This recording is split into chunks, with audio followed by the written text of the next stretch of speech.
All right. Okay, let's do it. What should I do is what I've called it. In October, I got out of a 9-year relationship, high school sweethearts. And for the last year of that, we were engaged. He broke things off, but we did do a few sessions of couples counselling, but he didn't seem to want to work in them, so I stopped paying and stopped going to them. We were still living together and things were going well, or so I thought. He started spending time away from home, one night here and one night there. Then it became full weekends. He said he wanted space, so I left it at that. I then thought, if he can, so can I. So I went to a girlfriend's place on Monday night after work, and as soon as I was at hers, he was messaging and calling and wouldn't leave me alone, accusing me of seeing someone else. In the end, he told me he took 4 of my sleeping tablets and hung up. I phoned his mum. We are very close. And she went round and talked to him. The next day I went home and he was gone. He went out and didn't tell me. Over Christmas I house sat with the same girl and 2 of my male friends came up from Sydney and we all spent time together for 2 weeks. In that 2 weeks he was always messaging me and calling. I said, please leave me alone. I want to enjoy my time with them as I never get to see them due to the distance, etc. Anyway, he messaged my guy friend a picture of my stuff outside the house, telling him it's over and he doesn't want me there anymore. We are both on the lease and we both pay rent. So all 4 of us went round to ensure my things were inside, and for that to happen I had to agree to go to couples counselling again. The only reason I agreed to this was to ensure my goods were safely back inside. Was wrong, I know, but what else was I to do? Absolutely. We went to the session and I explained everything to this lady, a different counsellor, and she suggested that the 2 of us do a therapeutic break where we don't seek other people and just wait and see what happens in 6 to 12 months, as that's the time frame I was wanting to know if I want to be with him. Anyway, I said I didn't want that as I felt that would be putting my life on hold and not living. And can I just add here, and I normally don't give advice during the question, I'm not quite sure what was happening with the therapist, but clearly she's not picking up on the abusive behaviour here, that your partner's behaviour is not okay, and taking a therapeutic break is not going to change anything. So in her defence, I don't know what's going on here and I don't know what training she's had, but it's very, very important when you have couples therapy that you select a couples therapist that has had family violence training. Incredibly important. Anyway, I'm going to keep going. So he moved out last week and told me it was a 1-bedroom apartment and all that. But a few weeks ago, I saw a photo of him on his new balcony with his mum, stepdad and a chick from work. He told me I never had anything to worry about with her from day one. I left it for a while, but yesterday I asked the same girlfriend to do some investigating as women do, and boy oh boy, she found stuff. I don't use Instagram, and that's where everything was. So really, he's not been hiding it. It's just you haven't looked in the right spot.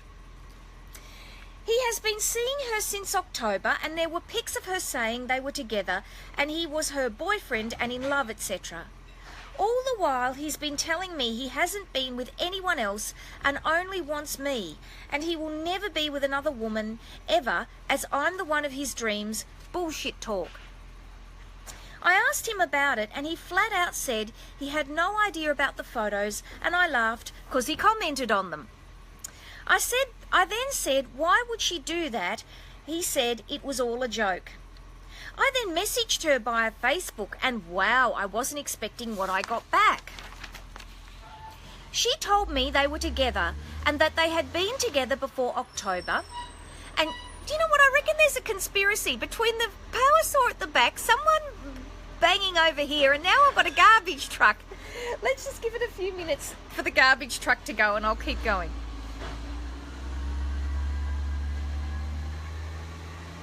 You know what? I reckon every Facebook Live at 11 o'clock, and they all have a conspiracy to make noise so I can't concentrate. Hi, Simone, how are you? In fact, they even backed their truck, so you've got the beep, beep, beep happening. Let's make all the noise. Okay,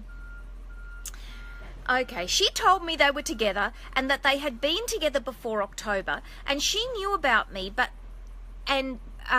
thought it was over. She has moved in with him in the 2-bedroom apartment. I only found this out yesterday as well from his mum, who let it slip. So clearly she's lied to me as well. He had to learn it from somewhere. So they have been doing all this, and he's been messaging me, still telling me I'm the one, yet is telling her something different. I asked her if we could meet up, and she said yes, but now I think she's blocked me as I can't send her a message, and he's not replying to any of my messages or calls. I'm not sure if I want to get back with him, but I want to know why he's been doing what he's been doing for months, telling me I'm the one while being with another woman, and why he's lying about everything and making me feel like the crazy one. If he had left me alone over Christmas period, I was strongly thinking about taking him back. Lucky I didn't, because he'd still have her on the side. I want to know, should I call her, also his, and ask to speak with her and ask her to lunch like she agreed, or leave everything? I feel if I leave it, I will be even worse off, as I will always wonder how long it was all going on for, how often they were seeing each other. I now realise every time he was away at his mate's house, he was with her. I'm seeing a personal counsellor myself and have been for a while, but my next session with her isn't until the end of Feb, and she doesn't have any open bookings for me at the moment. If possible, could you shed some light of what I should do? I'm at a complete loss, and I feel as though our whole relationship was a lie. Please, please, please help me, from someone who is lost and completely ruined. Hi, Mary, and hi, Tamara. Okay, I've got lots to talk about with this, lots and lots to talk about. The first thing I want to talk about is this concept of me telling you what to do. You'll probably notice therapists don't tell you what to do, and it's interesting, I call my group Relationships and Dating Advice, and, you know, if I thought you were in serious harm of, imminent danger, of course I would tell you what to do. However, telling someone what to do is not helpful. It's not helpful for the therapist to tell you what to do, and I'll explain to you why. It feels like it would be. It feels like to you want to know what to do, you feel really lost. Sitting in that I don't know space is awful. We all hate doing it. So you would be thinking to yourself, if Elizabeth just tells me what to do, I'll be right. I'll know what to do and I'll get some clarity. And we all like to live our life in yes, no, black, white, because it makes us feel safe. Sitting in the grey area, it's yuck. Sitting in the I don't know, it's yuck. So of course, you're craving me to say, you should do blah, blah. So the problem with that is my life experience is totally different to yours.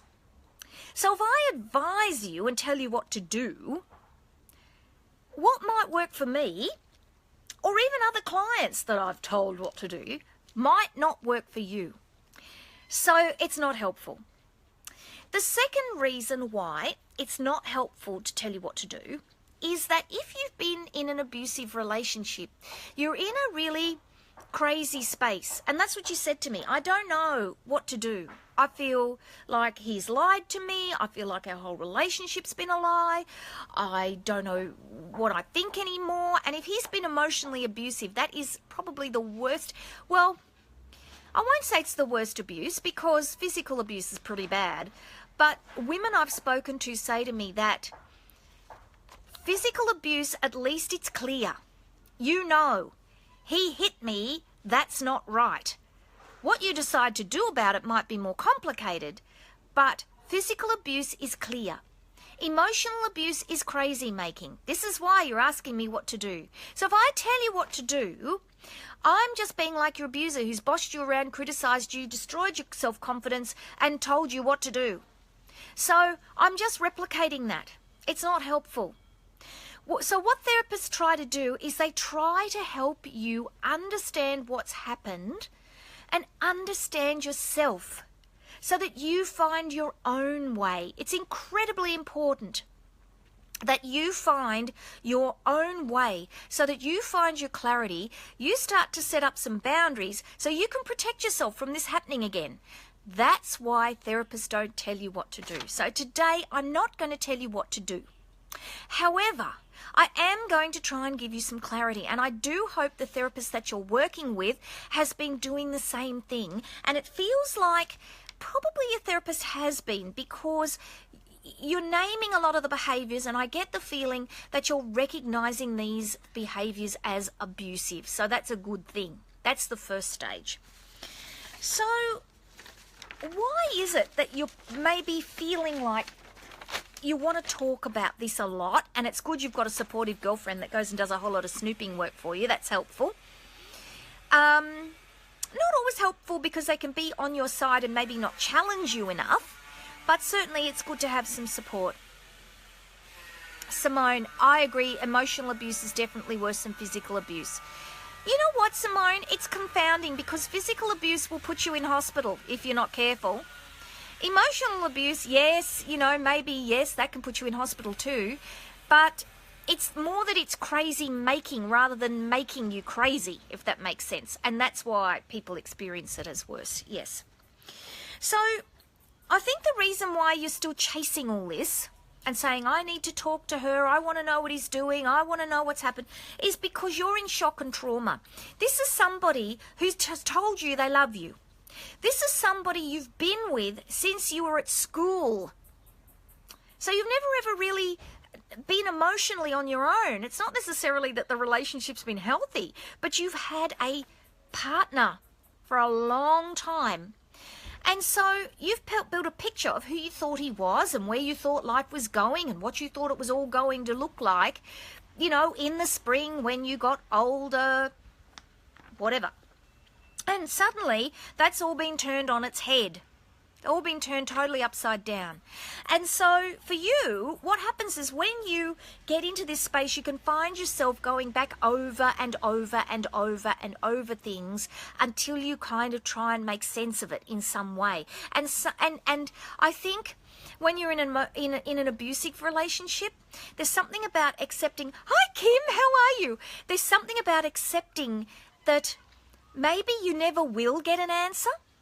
Maybe you never will, because there's something about you being fair and reasonable and logical and treating your partner as you want him to treat you. Yeah?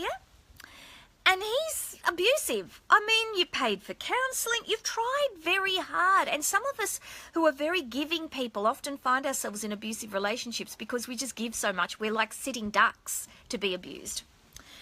So what I want you to get out of your head is that he's fair and reasonable too. Many girls make this mistake. He's told me he loves me. Just because he said that doesn't mean to say he's a nice person or that he's going to handle your heart with care. And it may be that you never, even if you could sit the two of them down, him and this new woman, say you could sit them down and you had unlimited time, you could say whatever you wanted and they had to answer you. I still don't think you're going to get a straight answer. That's the reality, because abusive people will lie to escape. They'll lie to win a point, and they will lie to make you feel like you're crazy just to get out of stuff. So there's something about being able to draw a line in the sand and say, you know what? I made a mistake. I made a mistake, and that's a big one, and it can really hold us back. I fell in love with a jerk. I fell in love with a toxic toad. And he came into my life. I thought he was a frog. I was going to kiss, and he was going to turn into Prince Charming. But instead, he masqueraded as a toxic toad. And you know what? Even intelligent, confident women who know their own mind can get taken in by a toad. It happens. Kim, yes, I made a massive mistake. Yes, absolutely. And so it's about being able to say that to yourself and just draw that line in the sand and say, you know what? He's horrid. Oh, yes, Kim, because we learn. We learn from our mistakes or not. And that's important too, is this being able to sit with that mistake and say, you know what, I'm going to learn from this and I'm going to be stronger and I'm going to take steps to educate myself and get to know myself and be stronger in myself so that this doesn't happen to me again. Or if it does happen, I can recognize it and I can move on. Hi, Morgan, how are you? So, it's really important that you are able to recognize that. So why do you want to talk to him? You're saying to me, should I ring her? Should we go to lunch? You know, I'm forever going to have these questions about what really happened.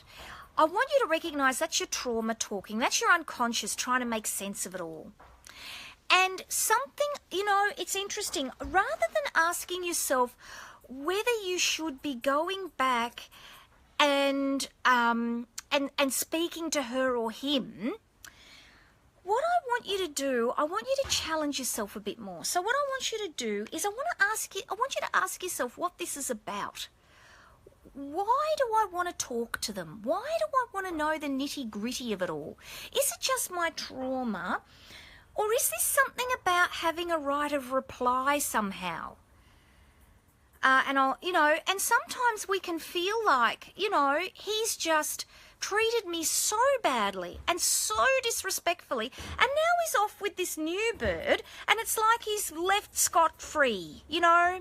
He's left scot-free. I've been the one left with all the trauma, and he is just off living the high life. Well, something I can tell you that's very important is, yes, abusive men can change. However, Kim, if he has not accepted that his behaviour is not okay, and remember, he has lied to you and he's lied to his new partner because she thought it was all over with you. And guess how she's reacting? She's cutting you off. She doesn't want to talk to you. Very interesting. I suspect that this is a toxic toad. And if you think back to your relationship with him when you first got to know him, it was probably wonderful. Most relationships are wonderful in the beginning. How long it stays wonderful is another question. But I suspect that he will do exactly the same thing to her as soon as he doesn't want to be with her anymore. The moment that the relationship hits a rocky patch, he'll think, nah, it's her. It's all her fault because he's got no inward reflection, no responsibility, no and outwardly blames. And so, of course, Kim, and so, of course, what's happening is he's deflecting. I've got a fly keeping me company. He's deflecting out onto the outer world. So it is only a matter of time before he does exactly the same thing to her. In fact, what you need to know is that relationships that start on affairs, they might look like they're all tea and biscuits, but let me tell you, because I've seen on the inside of relationships that start with affairs, it's never good. Because the moment things hit a rocky patch, she will think to herself, oh gosh, we started with an affair because he wasn't happy. He's not happy with me now. Is he going to go and have another affair? That's what's real. And they're the things you don't see. All you see is the happy smiling photos on Facebook. So, you know, please be mindful of the fact that you know, what things appear on the outside isn't always how they are. So you need to ask yourself, is this about your right of reply? Let's go back to the questions. What I was talking about is you need to ask yourself why you want to go back. Morgan, he sounds like a narcissist. Morgan, yes, he may be or he may not be. Just because a person has narcissistic personality disorder doesn't make them abusive. It is a common misconception on the internet that people who are narcissistic are abusive, and they aren't necessarily. They can be absolute pains in the ass who talk about themselves all the time and are incredibly selfish, but they're not necessarily abusive. I want you to really, really get out of your head personality disorder, and I want you to really focus on learning the toxic indicators. That's what you need to learn more than anything. Okay, so I want to get back to my last point, and that is you need to ask yourself why you want this, why you want to meet with her and have this discussion. Is it about your right of reply? Is it about closure somehow? That you want to somehow be able to make sure she knows what an arse he is. She's going to find out, believe me, she will. Or what I really want you to ask yourself, and this is important, is this, when you were growing up, and I want you to think about, this is important, I want you to think about the childhood relationships you had around you with your mum, your dad, or other people who were significant in your life. I want you to ask yourself, yeah, Kim, but the problem is, Kim, you're not going to get clear answers from him. I really don't believe you will. And you can get very caught up in thinking about him and what he thinks and how he's feeling and what he's doing, and not focusing on yourself. And what I really want you to listen to as I'm speaking to you now is about looking inward. That's where the answers are. So I really want you to ask yourself, what were my significant others like in my life who looked after me and showed me my template of what it's like to be in a relationship? And I talk a lot about this in my book, Stop Kissing Toads.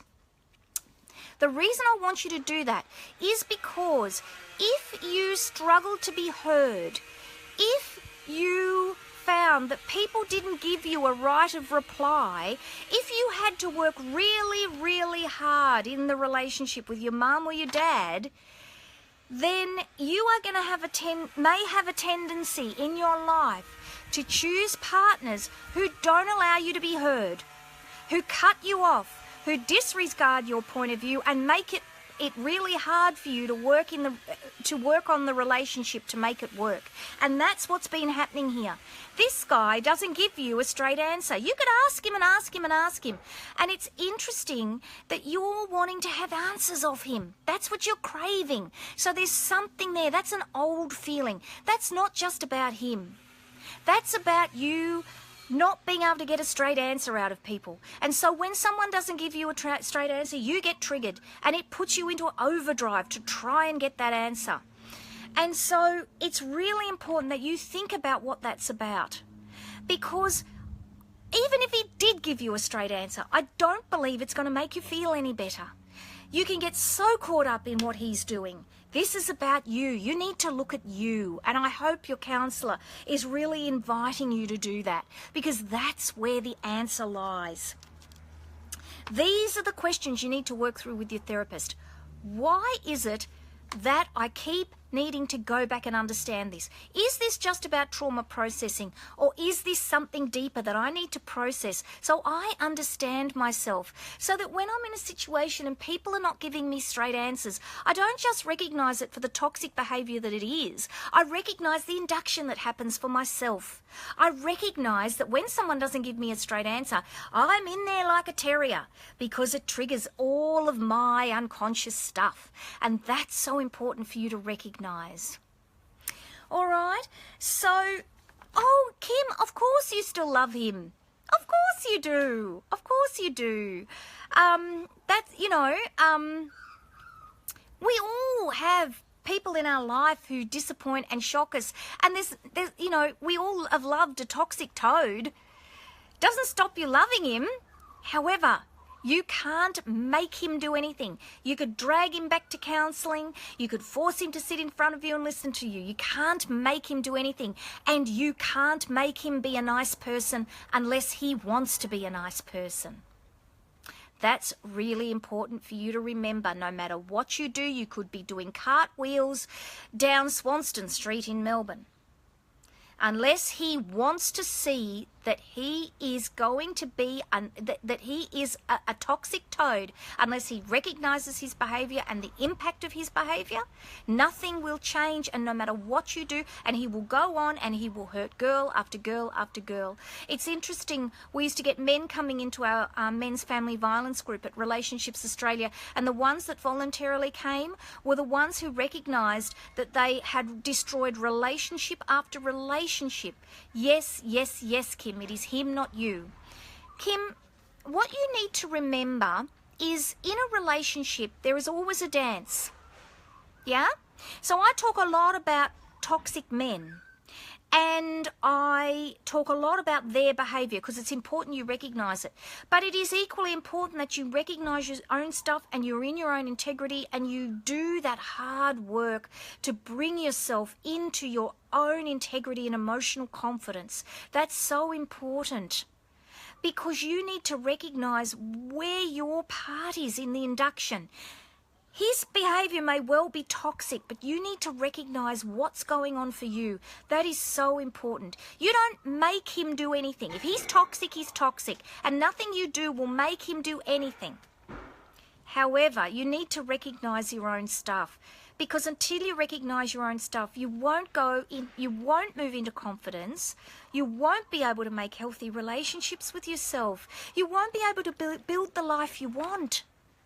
And my hope is you've got a wonderful relationship with your counsellor and you can go to her, hopefully, with maybe a little bit of a different understanding of what she's trying to do with you, because she will have the same motivation as I do. She's trying to help you move into your stuff and actually recognise where you are right now so that you can grow, so you can move on from this and you can learn. That's where you need to be. You need to say to yourself, you know what? I mean, if I go back through your question, you know he's been lying to you. Not only that, you know his mother lied to you. You know he's two-timed you. It doesn't matter how long it went on for. You know he is controlling. He was ringing you all the time when you were with your girlfriend. You know that he has double standards. He expects to be able to behave how he wants to behave in the relationship, but he wants to control how you behave. You know, now look, maybe he was genuinely suicidal, but it feels like to me, he played a game and he pretended he was going to commit suicide. And then you phoned his mum and she went round and talked to him. I don't know what happened from that, but he used I'm going to kill myself as a manipulation. And I have a blog post coming up onto my website about that very thing and how to manage yourself if someone does that. So very important. All of this stuff. Now, I think, unfortunately, it sounds to me in the couples therapy space, you've really struggled to find the help you've needed, which I find incredibly sad. And unfortunately, there is nothing to stop anybody putting a sign up saying I'm a couples therapist when they are nothing of the sort, because it takes many years to learn how to do it and a lot of training to do it effectively. However, my hope is you've got a really good relationship with the counsellor you're seeing now and that you'll really embrace where she's trying to take you. You know, because I don't think you need to know any more. I think you need to process you having a look and seeing if I've missed anything, because I got right into it and I was talking and it's hard to talk and watch as well. The people who broke us cannot fix us or even give us the answers we want for that matter. That's from Morgan. Oh, yeah. Other than recognising in your own mind what happened, being able to name the abuse. And a lot of the work that I do is about being like a cryptic. I've got a free ebook coming up that was the first ebook I wrote in introduction to Stop Kissing Toads. I'm off today to go and speak to my internet guy about it. And it's going to be a freebie, and it's called 7 Steps to Stop Kissing Toads. And it is a little introduction to how you can read body language right from the very first date and what to talk about in order to know if a guy's a toxic toad. And then on my website for $5, there's going to be a book that takes that further called How to Disarm a Love Bomb. And that's another little ebook that will be there, as well as the 7 worst relationship mistakes women make. But really, the ultimate is my Stop Kissing Toads book, and that is available for sale now.